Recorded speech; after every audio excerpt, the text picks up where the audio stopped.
Eu vou passar então agora ao Procurador do Estado do Mato Grosso do Sul, Felipe Marcelo Gimenez. Obrigado, senador. Eu estou aqui como um cidadão brasileiro, um profissional do direito, alguém que tem por ofício a hermenêutica jurídica, embora identificado como procurador do Estado, eu não estou aqui representando o meu Estado. Eu vim aqui falar sobre isto. Contagem pública de votos. Isso é o que nós não temos. E enquanto não houver isto, não haverá solução. E há 27 anos, isto tem sido obscurecido por mentiras. Mentiras. Eu quero de imediato contraditar o professor Rocha. Professor, o senhor disse aí que o assunto é dos profissionais da informática. Eu quero dizer que não. Não. Um redondo não. A informática é ferramenta. Isto aqui é uma casa de leis, fonte do direito. Quantos profissionais da hermenêutica jurídica estão nessa sala? Eu vejo o doutor Caivano. Quem mais? Nós estamos aqui há 3 horas falando a língua de Pitágoras. Nós estamos há 27 anos falando a língua de Pitágoras. E sim, é preciso. Esse conhecimento é necessário. O teorema dele, que alguns dizem que não é dele, é necessário. Mas o ser humano não é só isso. Aliás, isso é apenas alguma coisa do conhecimento humano. Esta é uma casa de lei, uma casa do direito. Na Copa de 1958, o técnico Vicente Feola estava fazendo uma explanação e Garrincha, o anjo das pernas tortas, ouvindo o Vicente Feola, e o Feola dizia, eu não lembro o nome dos outros jogadores, mas fulano vai para a esquerda, o outro vai para a direita, a gente atrai a defesa russa, o Garrincha era ponta direita, desce pela direita, cruza e o Vavá arremata. Ele estava desenhando a estratégia do jogo, e aí o Garrincha, na sua simplicidade, vira para o técnico e diz, seu Feola, o senhor combinou isso com os russos? Essa casa, como foi muito bem observado pelo deputado Medeiros, já fez algumas modificações legislativas e eu tenho aqui a primeira ação declaratória de inconstitucionalidade que tirou da ordem jurídica a lei de 2009. Um punhado de mentiras, um punhado de sofismas. Depois esta casa fez outra lei em 2015, eu tenho aqui o acórdão, vejam as anotações, e novamente o judiciário tirou da ordem jurídica outra lei. E aqui nós temos um punhado de sofismas, de mentiras. Tem um monte de destaques aqui, mas eu quero destacar a fala de Gilmar Mendes. Alexandre de Moraes está votando e o Gilmar Mendes interrompe e diz, é interessante, as vulnerabilidades do sistema de votação eletrônica são conhecidos da Justiça Eleitoral. E aí ele segue e cita um exemplo, que é a fraude do mesário pianista. Mas eles mesmos dizem que não há fraude. E o ministro relator confessa aqui que as fraudes são conhecidas. É um universo de contradições, de falsas analogias, do sofisma do termo médio, né, a falácia do espantalho e uma série de mentiras. Saul Alinsky, um líder do movimento revolucionário, escreveu o livro Manual para Radicais e no prefácio do livro ele faz a seguinte dedicatória, a Lúcifer, o primeiro revolucionário. Porque todo movimento revolucionário é pautado na mentira. Eu gostaria que vocês focassem nisso aqui. Contagem pública de votos. Por favor, leiam o PL 943/2022, que está na relatoria do deputado Medeiros do Mato Grosso. Vou repetir, 943/2022. E para entender, leiam este livro, Sereis como Deuses, o STF e a subversão da justiça. Leiam pelo menos o capítulo 4 desse livro, onde eu exponho a teoria que está no projeto 943/2022. Essa cena aqui é quando começa o movimento revolucionário. Quando Lúcifer, pela primeira vez, faz uso da ferramenta do movimento revolucionário, que é a mentira. Por isso estão aqui Adão e Eva sofrendo a primeira ação do movimento revolucionário. Um punhado de mentiras. Quando Jesus disse aos fariseus que criticavam os seus discípulos por comerem sem lavar as mãos, nosso Senhor Jesus Cristo disse: o que faz mal para o homem é o que sai da boca. E o que sai da boca são as palavras, porque é pela palavra que a mentira conduz o homem ao erro. Palavras. Uma pessoa disse aqui nesta casa certa vez: o Felipe só fala de semântica. Isso tudo que ele diz é só semântica. A testemunha disso está sentada ali no fundo. Ouviu da boca de alguém criticando a minha exposição. Pois bem, semântica é o domínio do significado das palavras. Se esta casa já fez outros textos normativos tentando devolver ao povo brasileiro poder sobre a eleição, e essas normas foram derrubadas por sofismas, e doutor Amilcar aqui do lado diz: não adianta. Se alguém quer fazer emenda constitucional, pois faça. Criem uma autarquia sujeita ao poder legislativo para executar o serviço eleitoral. Tirem do STF a competência do ato concreto. Reservem à Corte Constitucional apenas o controle abstrato de constitucionalidade. Isso fará uma diferença absurda para esse país. Muitas cortes constitucionais no mundo têm apenas o controle abstrato de constitucionalidade. Deixem o exame do fato concreto ao STJ, ao Superior Tribunal de Justiça.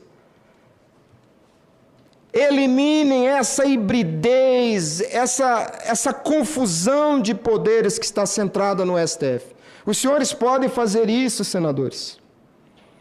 Há vários projetos para corrigir o artigo 101 da Constituição Federal. Bom, como pode ser possível que esse problema seja corrigido? No uso adequado das palavras. E as palavras não são do idioma de Pitágoras, são do idioma de Aristóteles. Nós ficamos 3 horas aqui discutindo o idioma de Pitágoras. Vamos discutir o significado das coisas? Vamos discutir qualidade, significado, sentido. Foco.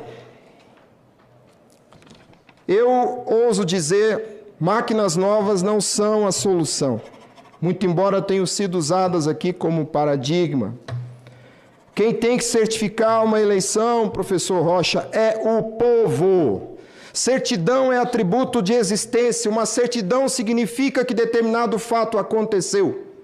Quando você colhe uma certidão em algum lugar no serviço público, você está colhendo uma prova de que algo aconteceu. Certeza é atributo de existência. Quem tem que certificar uma eleição é o povo, porque nós estamos em um regime de poder do povo. Demos Kratos, poder do povo.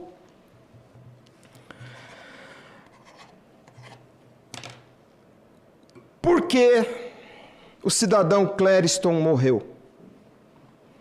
Porque existe uma mãe viúva e 2 filhas órfãs.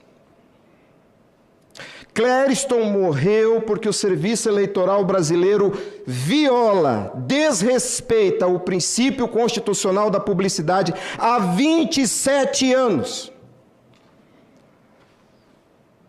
O serviço eleitoral realiza um ato ilegal, inconstitucional e antidemocrático. Eles que gostam tanto de acusar tanta gente de atos antidemocráticos, pois a contagem eletrônica de votos é secreta, e a contagem eletrônica de votos, por ser secreta, ela viola o princípio constitucional da publicidade e é, sim, ilegal, inconstitucional e antidemocrática. Por quê? Porque tira do povo o poder sobre a eleição. Se houvesse contagem pública de votos em outubro do ano passado, não haveria manifestações, não haveria acampamentos, não haveria o dia 8 de janeiro e Clériston não teria morrido nos porões do STF. Sigam essa linha de causa e efeito, causa e efeito. Entendam, há um cidadão brasileiro que morreu nos porões do STF, porque o STF e o Tribunal Superior Eleitoral não respeitam a Constituição Federal deste país. Porque a Constituição brasileira prevê, na formação orgânica, na organização do serviço eleitoral, a prevalência do poder do STF. Do modo como está, nessa atribuição híbrida, o Tribunal Eleitoral é apenas a área de serviço do STF. E como disse o professor Amílcar e o professor Pedro, eles fazem o serviço eleitoral e eles julgam a si mesmos, porque trocam de cadeira, colocam a toga e julgam o que fizeram. Não há auditoria. Quando algum acéfalo para você disser, há várias auditorias, diga não há nenhuma, porque auditoria implica em que alguém seja auditado. Eu não posso auditar a mim mesmo. O serviço eleitoral não pode auditar a si mesmo. Quem deveria fazer essas auditorias deveria ser uma autarquia independente, ou no mínimo, a polícia judiciária que serve à jurisdição comum. Quem deveria examinar a rigidez do ato administrativo realizado pelo serviço eleitoral deveria ser a jurisdição comum, a Justiça Federal Comum, e os agentes a exercer o poder de polícia deveriam ser aqueles que servem, que assistem à jurisdição comum, a Polícia Federal. É um completo absurdo, eu estou aqui cercado de cientistas, o senador é um auditor por ofício. É um completo absurdo que alguém diga que está fazendo uma auditoria quando está examinando a própria conduta. É irracional o que se faz há quase 30 anos nesse país. É irracional. Esses dois homens aqui são dois cientistas. Eles estão há mais de 20 anos repetindo razões científicas do absurdo que o serviço eleitoral faz. Vocês precisam voltar-se para a própria língua e começar a apreciar o significado das palavras e entender as diferenças e perceber as mentiras. Voto não é sufrágio. Voto não é secreto. Voto não é eleição. Eu vou repetir. Voto não é sufrágio. Voto não é secreto. Voto não é eleição. Eleição, elegere, escolha, acontece quando a vontade majoritária é conhecida. É no conhecimento da vontade majoritária que acontece a eleição. Quem procede à constatação da vontade majoritária, esse é quem faz a eleição. E há um vídeo circulando por aí, E o Alexandre de Moraes está muito preocupado em achar esse vídeo, eu não sei porquê, o vídeo é público, é uma entrevista minha, uma entrevista que eu dei a uma rádio na minha cidade, alguém recortou, circulou na internet, onde eu digo, e eu reafirmo taxativamente, a eleição de Lula não é uma decisão do povo. Não é. Porque o povo brasileiro há quase 30 anos não participa da eleição, porque a eleição é o escrutínio dos votos. Não há um cidadão brasileiro que se diga testemunha do escrutínio dos votos. Escrutínio de escrutare, exame.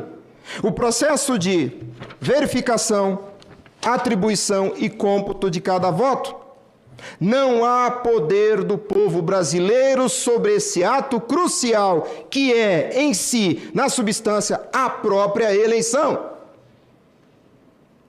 Muito provavelmente, o próximo ato evolutivo do serviço eleitoral será colocar a Alexia para escolher o presidente da República. E aí alguém do STF dirá: Alexia, quem será o presidente da República? Porque nós temos sido, há 27 anos, apenas figurantes. E eles precisam, Caivano, eles precisam da nossa cara para carimbar o sistema.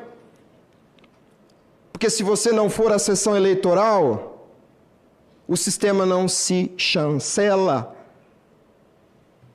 Mas não é ali que acontece a eleição. A eleição acontece quando os votos são contados e atribuídos. E esse ato não está sob domínio do povo. Parem de falar em transparência. A carga semântica de transparência é ver através, como essa parede de vidros aqui. Não há na Constituição Federal um princípio de transparência. O princípio é de publicidade. A carga semântica de público é do povo. Ato do povo. Ato do qual o povo se apropria. Como eu posso me apropriar, ser dono de um fato? Pelo domínio cognitivo. O princípio da publicidade implica em que os atos do agente do serviço eleitoral estejam no domínio cognitivo do povo. É essa exatamente a razão de decidir da Corte Constitucional da Alemanha, quando recusou esse sistema de voto puramente eletrônico. Então, não falem mais em transparência, falem em publicidade. Porque o princípio que está lá no artigo 37 é o princípio da publicidade. Capacidade potencial de estar no domínio cognitivo do povo. Porque público significa do povo. O fato tem que ser do povo. Tem que ser de apropriação cognitiva do povo. E essa ladainha de que o voto é secreto, essa mentira, alguém vai dizer, mas está escrito que o voto é secreto. Sim. Quantos profissionais do direito estão aqui fazendo lei? Há profissionais de vários setores diferentes, à mercê de sua assessoria. E alguém escreveu essa frase, o voto secreto. O voto é o quê? O voto é um ser fora de você, que implica no registro da sua vontade.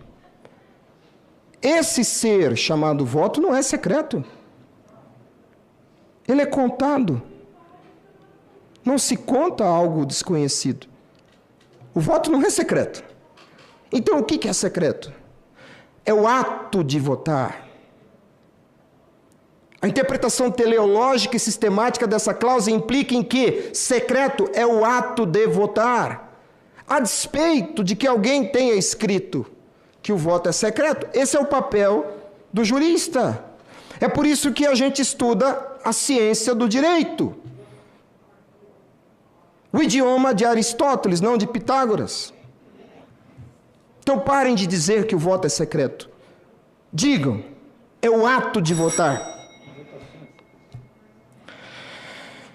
Sufrágio não é o voto.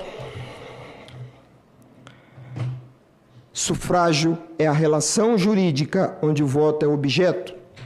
Quando alguém disser para você que sufrágio é o voto, é o direito de votar, diga não. Vá ao étimo dessa palavra, vá à origem dessa palavra. Nossa língua, a última flor do lácio, tem a sua raiz no latim. E por que a última flor do lácio? Porque o latim nasce numa terra agricultável de um povo agricultor. É lá que está a nossa origem, das nossas ideias, das nossas palavras. Suffragium, subfragor. Alguma coisa que se dá debaixo do barulho de deliberação, porque o verbo frangere implica, metaforicamente, em colisão. Que colisão?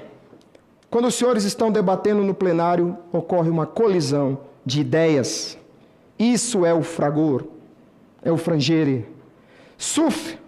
Subfragor.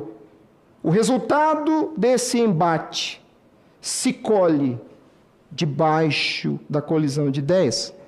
Entendam, sufrágio é o processo de deliberação. E no sufrágio, o voto é o objeto. Relação jurídica. Sujeitos da relação jurídica. Objeto da relação jurídica. Parem, eliminem essa mentira de que sufrágio é o voto, para que você entenda que ao entregar o voto, ainda não aconteceu o sufrágio. Outra coisa, não se trata de discutir confiança. Confiança é confidere, fidere, fides, fé. O Estado é laico. Você não deve fé a ninguém, você não tem que professar fé a ninguém. Não há na Constituição um princípio de fé. Não é auditoria que nós precisamos. Sim, cabe auditoria como instrumento de fiscalização. Mas quem tem que dominar o processo é o povo. E por quê? Porque há uma cláusula na Constituição que ninguém diz, ninguém fala. É a cláusula pétrea do tal, aspas, voto direto. Novamente, interpretação teleológica de causa final, das 4 causas de Aristóteles. Causa final. O que a lei quer proteger? Qual é o espírito da norma? Qual é a mens legis? O que está ali naquele texto? Que interpretação eu posso extrair disso? Que seja compatível com toda a ordem jurídica que é um sistema. E nessa compreensão sistemática, que bem jurídico eu vejo sendo protegido pela norma? Para entender o que está ali. Qual a mens legis, o espírito? Voto não é direto, porque direto é predicado de relação. Direto é um adjetivo que predica uma relação. Relação de A para B. O ser não é direto em si mesmo. Esse computador não é direto em si mesmo. Esse microfone não é direto em si mesmo. Essa caneta não é direta em si mesmo. Direto é predicado de relação. Então é o ato de votar que é direto. E digo mais, o artigo 82 do Código Eleitoral diz: o sufrágio é direto. E o que é direto? Direto é sem interrupção. Sem intermediação. Bom, se o ato de votar é direto e o sufrágio é direto, e agora vocês sabem que o sufrágio é a relação jurídica e o voto é o objeto da relação, e ambos são diretos, isso significa que há uma relação em ambos, e em ambos essa relação é direta, sem intermediação. Garrincha chutou direto para o gol. Ninguém cabeceou, ninguém espalmou, não bateu em lugar nenhum. A bola viajou no ar e pousou na rede. Direto. Quando você vota, quando você exerce o ato de votar, você é causa eficiente e o seu voto é efeito. Entre você, causa, e o efeito, o voto, não pode haver uma força intermediando. Porque se houver, essa cláusula de pedra está sendo violada. E está. Há 27 anos, quando você, cidadão, vota, não é você a causa eficiente do seu voto. E qual é a prova disso? Você não tem domínio sobre o resultado que você chama de seu voto. Não há uma relação de domínio cognitivo e não há uma relação de domínio dinâmico. Isso é o sentido da cláusula pétrea do exercício direto do voto. Se o sufrágio é direto, não é possível que no processo entre a coleta da vontade do cidadão e a constatação da vontade majoritária, porque é só lá, na constatação da vontade majoritária, que acontece de fato elegere, a eleição. Se não há domínio do povo sobre isso, sem interrupção, não há sufrágio. Percebam, tem que haver do povo domínio cognitivo sobre todo o processo. Não é apenas a questão de ter matéria, eu já vou falar por que tem que ter matéria. Mas a matéria existe para que o domínio do povo esteja presente o tempo todo, inclusive no processo. Por isso que o artigo 82 diz, o sufrágio é direto. E por que tem que ter matéria? Porque eu, ser humano, não fui provido por Deus para ver, conhecer, cognoscere, conhecer é saber junto, cognoscere. Eu não fui provido por Deus de nenhum sentido que me permita ver pulso elétrico. O que eu vejo na tela desse computador é processado por um software. A imagem é construída para mim, eu não vejo o que está acontecendo ali dentro. Há sim sistemas cibernéticos que gozam da confiança do usuário. Por exemplo, o sistema bancário. Mas por quê? Há uma relação de interesse. O Banco do Brasil, se houver uma violação no aplicativo e eu denunciar, quebra. Qual o interesse o serviço eleitoral tem em agradar os seus consumidores? Evidentemente nenhum. Aqui não interessa a relação de confiança, não interessa a confidere. Nós estamos tratando de um regime de poder do povo, e o artigo 1º, parágrafo único, diz que esse poder é nosso, é meu, é do povo. E o artigo 14 diz que essa soberania popular é exercida pelo sufrágio universal. O problema é que 90% de nós não sabe o que é de fato o sufrágio universal. Na República Velha, como disse o professor Amilcar, o voto era declarado e o escrutínio era secreto. Em 96 entregaram um espelhinho para nós e nós ficamos de tanga admirando o espelhinho chamado urna eletrônica, e naquele dia, em 96, nós voltamos a fazer a eleição do mesmo jeito que se fazia na República Velha. Voto declarado, escrutínio secreto. Houve um retrocesso de um século. E um monte de otário batendo palma para o espelhinho, que está aí há 27 anos, iludindo. Mas sabe por que essa mentira ilude tanto? Porque as pessoas que contam essa mentira gozavam, pretérito perfeito, gozaram da confiança do povo. Hoje não mais. Bom, nessa guerra semântica, é preciso dizer o óbvio. Eu tenho 1 minuto e 30. É preciso dizer que a grama é verde. É preciso que esta casa faça uma norma dizendo que a grama é verde, dizendo o que é o sufrágio universal, dizendo por que o serviço eleitoral deve respeitar o princípio da publicidade e deve respeitar o princípio da publicidade no ato, não no instrumento. Essa é uma outra falsa analogia que eles fazem uso. O serviço eleitoral faz a eleição da seguinte maneira: é como se o senhor assistisse um jogo e alguém lhe dissesse assim: agora vai acontecer o chute do Neymar, só que você não vai ver, eu vou tampar os seus olhos, depois eu vou te mostrar, ou até antes eu vou te mostrar o Neymar, a bola, o arco do gol e o goleiro. Quando acontecer o fato, de novo eu mostro para você a bola, o Neymar, o arco do gol e o goleiro. É assim que acontece a eleição. Por quê? Numa falsa analogia, num sofisma mentiroso, eles hipoteticamente dão publicidade ao software.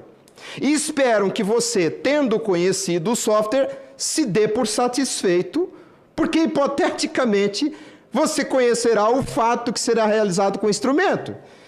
Então eu digo para o senador Exalci, agora que o senhor já viu o Neymar, e o senhor já viu a bola e já viu o goleiro, se dê por satisfeito. Acabou de acontecer um gol e o Neymar venceu o seu time, fique satisfeito. O gol foi público. Aí o senador me diz, mas eu não vi o fato. E eu retruco, mas você viu os instrumentos do fato? O princípio da publicidade se aplica sobre o fato jurídico. E olha, tem muita gente que não consegue entender a diferença entre o instrumento e o fato. Essa é a necessidade de voltarmos a Aristóteles, aprender a abstrair. Eu espero que o senhor, senador Reis, o senhor, senador Exalci, ajudem o deputado Medeiros, que tomou essa atitude corajosa de enfrentar esse assunto. Mas, principalmente, ajudem para que saia dessa casa um texto dizendo que a grama é verde, colocando conceitos e definindo institutos jurídicos, porque quando o STF vier novamente destruir o trabalho dessa casa, que eles não tenham pretexto, porque as duas normas anteriores apenas diziam: o voto será impresso.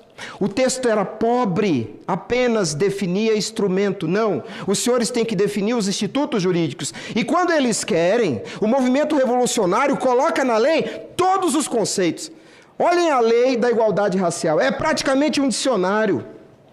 E eu sei que tem assessor nessa casa que não trabalha para os parlamentares, dizendo nos corredores que não é de boa técnica legislativa colocar conceito na lei. Quando alguns assessores disserem isso para o senhor, diga para ele: mentiroso! A ordem jurídica no Brasil está cheia de conceitos. O Código Penal, o Código Civil, a Lei de Introdução ao Direito. Ponham os conceitos para que o STF não tenha o vazio conceitual para fazer o seu picadeiro retórico. Por favor, leiam esse livro. Leiam o capítulo 4 desse livro. Entendam a tese que eu proponho no PL 943 e ajudem o deputado Medeiros. Mas, principalmente, voltemos para o nosso idioma e exijam isso aqui.